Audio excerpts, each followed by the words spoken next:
الحمد لله رب العالمين والعاقبة للمتقين والصلاة والسلام على سيد الأنبياء والمرسلين وعلى آله وأصحابه أجمعين اما بعد۔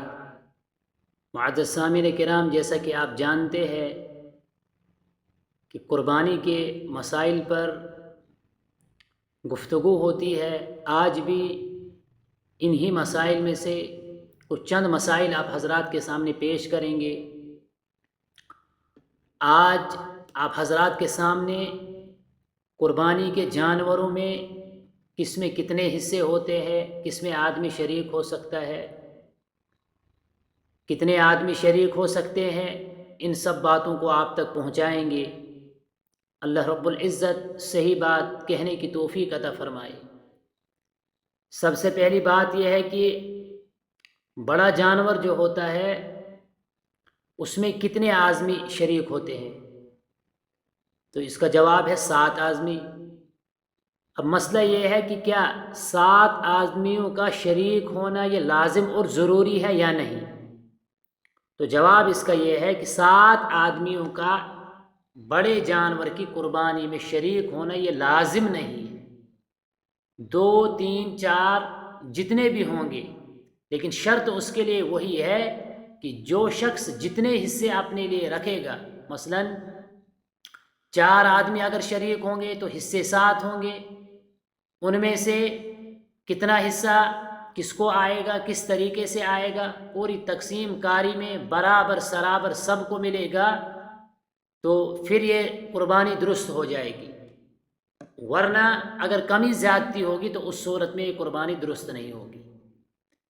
اسی طریقے سے اگر 4 5 آدمیوں نے مل کر قربانی کا جانور خریدا، بکرا یا دمبا وغیرہ خریدا، اور خرید کر انہوں نے نبی اکرم صلی اللہ علیہ وسلم کی جانب سے قربانی کرنے کا ارادہ کیا، تو کیا ان سب لوگوں کا مل کر اس دمبے یا بکرے کو حضور اقدس صلی اللہ علیہ وسلم کی جانب سے قربان کرنا درست ہے یا نہیں؟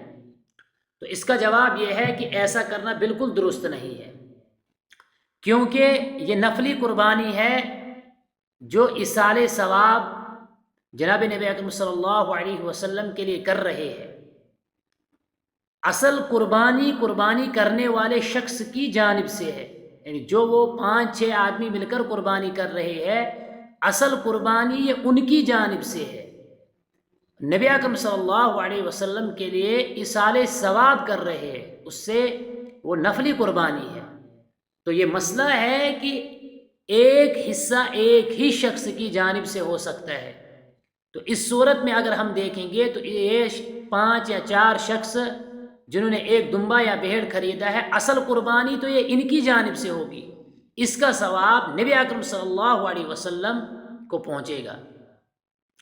تو جب اصل قربانی ان کی طرف سے ہوتی ہے تو ان حضرات میں سے چونکہ 4 5 شریک ہیں اور حصہ ایک ہی ہے، تو یہ قربانی کیسے درست ہو سکتی ہے؟ اس لیے یہ قربانی کسی بھی صورت میں درست نہیں ہوگی، بلکہ اگر ان 4 5 میں سے کوئی ایک اس کو خریدے اور خرید کر قربانی کرے یا نبی اکرم صلی اللہ علیہ وسلم کے لیے ایصال ثواب کے طور پر، تو چونکہ یہ ایک حصہ ہے تو یہ قربانی تو اس شخص کی طرف سے ہوگی، لیکن اس کا جو ثواب ملے گا وہ حضور اکرم صلی اللہ علیہ وسلم کے لیے چونکہ انہوں نے قربانی کی ہے تو آپ صلی اللہ علیہ وسلم کو اس کا ثواب مل جائے گا۔ تو یہ طریقہ اس میں درست ہے۔ اسی طریقے سے اگر 2 3 آدمی نے مل کر چھوٹا جانور خریدا ہے، اس میں انہوں نے قربانی کی، تو یہ بھی درست نہیں ہے۔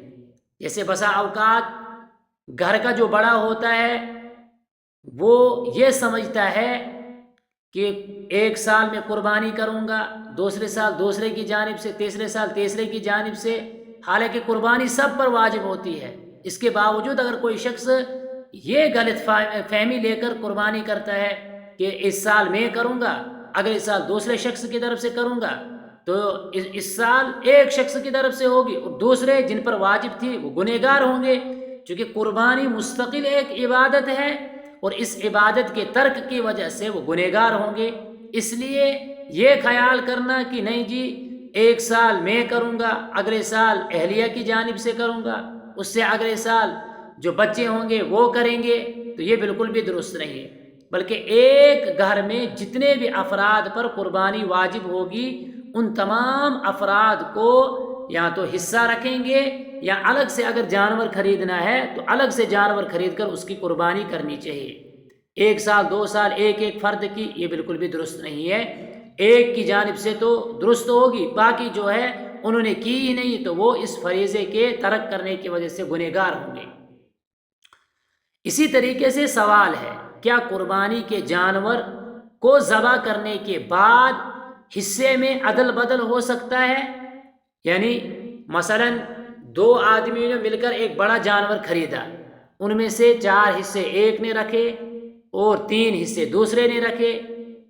اب جب قربانی کے جانور کو ذبح کیا، ذبح کرنے کے بعد 4 حصے والا شخص کہہ رہا ہے کسی دوسرے کو کہ 2 حصے آپ رکھ لو، 2 میں رکھوں گا، کیا ایسا کرنا درست ہے یا نہیں؟ تو جواب ہے کہ بالکل بھی ایسا کرنا درست نہیں ہے، کسی بھی صورت میں ایسا کرنا درست نہیں ہے۔ البتہ قربانی درست ہوگی، جس کے جتنے حصے تھے اس کو اتنے حصے ملیں گے، 4 والے کو 4، 3 والے کو 3 ملے گی، قربانی پر کوئی اثر نہیں پڑے گا۔ لیکن حصوں کی تبدیلی کرنا، ایک حصہ 2 حصہ ادھر ادھر کرنا، یہ کسی بھی صورت میں درست نہیں ہے۔ اسی طریقے سے کہ قربانی کا جانور جو ہے اگر بڑا ہوگا تو اس میں زندہ اور مرحومین جمع ہو سکتے ہیں یا نہیں؟ یعنی زندوں کی جانب سے بھی اور مرحومین کی جانب سے بھی قربانی ہو، کیا ایسا ہو سکتا ہے؟ جواب ہے بالکل ہو سکتا ہے۔ ایک جانور میں کچھ زندہ افراد اور کچھ مرحومین، ایسا کرنا بالکل درست ہے۔ مثلا 3-4 زندہ ہوں گے اور بقیہ جو ہوں گے وہ مرحومین کی جانب سے کریں گے، تو اس صورت میں قربانی کرنا درست ہے، اس میں کوئی حرج نہیں ہے۔ لیکن شرط وہی ہے کہ جتنے مرحومین ہوں گے تو جس کے وہ مرحومین ہے، مثلا 4 آدمی ملے ہیں، 4 آدمی میں سے ایک آدمی نے 3 حصے رکھے ہیں، اس نے ایک حصہ اپنی جانب سے رکھا ہے اور 2 حصے مثلا اپنے مرحومین والدین کی جانب سے رکھا ہے، تو اس شخص کو 3 حصے ملیں گے۔ اسی طریقے سے جو بقیہ حضرات ہوں گے ان کا حصہ ان کے اعتبار سے ان کو ملے گا۔ وہ 4 ہے تو 4 کو ایک حصہ ملے گا، چونکہ 3 حصے اس کو ملے تو 4 حصے ان کو ملیں گے۔ اور گوشت کی تقسیم کاری جو ہوگی وہ برابر سرابر تمام حضرات کو ملے گا، ذرہ برابر بھی اس میں کمی زیادتی کی کوئی گنجائش نہیں ہے، بلکہ برابر سرابر جیسا جتنا ایک کو آئے گا اتنا دوسرے کو آئے گا۔ تو شریک اس میں مرحومین جتنوں کو کرنا چاہے اتنوں کو کر سکتا ہے، اس میں کوئی حرج نہیں ہے۔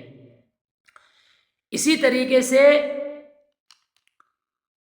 قربانی کے متعلق چند غلط فہمیاں ہمارے اندر ہے۔ بعض حضرات یہ سمجھتے ہیں کہ بھائی قربانی کرنا لازم ہے، حالانکہ وہ صاحب نصاب نہیں ہوتے ہیں، اور اس ڈر اور خوف کی وجہ سے وہ حضرات قرض لے کر یا کسی اور طریقے سے قربانی کا جانور لاتے ہیں۔ ڈر یہ ہوتا ہے کہ اگر میں قربانی نہیں کروں گا تو لوگ مجھے طعنہ دیں گے، لوگ مجھے کہیں گے کہ بھائی قربانی اس نے نہیں کی، یہ ایسا ہے ویسا ہے۔ اس ڈر اور خوف کی وجہ سے اگر کوئی شخص ایسا کرتا ہے، یعنی استطاعت اس کے پاس نہیں ہے، اتنی طاقت اور وسعت نہیں ہے، اتنا مال اس کے پاس نہیں ہے، اس کے باوجود بھی وہ جانور خرید رہا ہے صرف اور صرف اس ڈر سے کہ لوگ مجھے طعنہ دیں گے، تو یہ محض ریاکاری ہے۔ ریاکاری کی وجہ سے ایسا کام کر رہا ہے، تو یہ کام کرنا بالکل بھی درست نہیں ہے، ایسا کرنا درست نہیں ہے۔ شریعت نے کہا ہے اگر استطاعت ہے، اگر تمہارے پاس ضرورت اصلیہ کے علاوہ اتنا مال ہے، اتنا سامان ہے، اتنے کپڑے ہیں، اتنی دیگر چیزیں ہیں جو ضرورت اصلیہ کے علاوہ ہے، وہ نصاب تک پہنچتی ہے، تو تب جا کے تم پر قربانی لازم ہوگی۔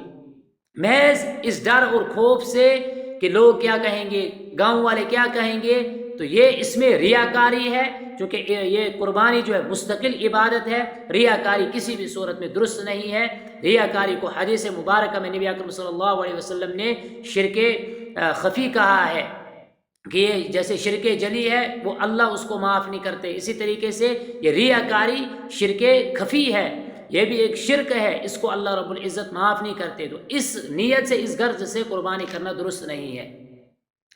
اسی طریقے سے بعض لوگ قربانی جو کرتے ہیں وہ محض گوشت کی نیت سے کرتے ہیں، تو یہ ایسا کرنا بھی درست نہیں ہے، بلکہ قربانی عبادت ہے تو اس کو عبادت سمجھ کے کریں گے، اللہ رب العزت اس کے بدلے میں ثواب دیں گے۔ اور بعض لوگ یہی سمجھتے ہیں کہ بھائی ایک کی طرف سے اگر قربانی کی تو دوسرے کی طرف سے نہیں کریں گے، یا دوسرے کی طرف سے کی تو تیسرے کی طرف سے نہیں کریں، بلکہ جس شخص پر قربانی واجب ہے، جو شخص صاحب نصاب ہے، جس کے پاس ضرورت اصلیہ کے علاوہ اتنا ساز و سامان ہے کہ وہ نصاب کی مقدار کو پہنچتا ہے، اس شخص پر الگ الگ قربانی واجب ہے۔ یہ خیال ذہن سے نکال دینا چاہیے کہ اس سال ہم اپنی طرف سے کریں گے، اگلی سال اہلیہ کی طرف سے کریں گے، یہ خیال بالکل غلط ہے، اس خیال کو اپنے ذہن سے نکال دینا چاہیے۔ اگر واجب ہے تو ہر سال قربانی کرنا، جس طریقے سے دیگر عبادات ہمارے اوپر اللہ رب العزت نے فرض کیے ہیں، نماز ہے، روزہ ہے، حج ہے، زکوٰۃ ہے، اسی طریقے سے یہ بھی ایک مستقل عبادت ہے، یہ بھی اللہ رب العزت نے ہم پہ فرض کی ہے۔ اللہ رب العزت سے دعا ہے کہ ہمیں صحیح کہنے کی اور ان مسائل کو سمجھنے کی اور ان پر عمل کرنے کی توفیق عطا فرمائے، اور ہماری جو ہم قربانی کریں گے اس کو اپنی بارگاہ الہی میں قبول اور منظور فرمائے۔ وآخر الدعوانا ان الحمد للہ رب العالمین۔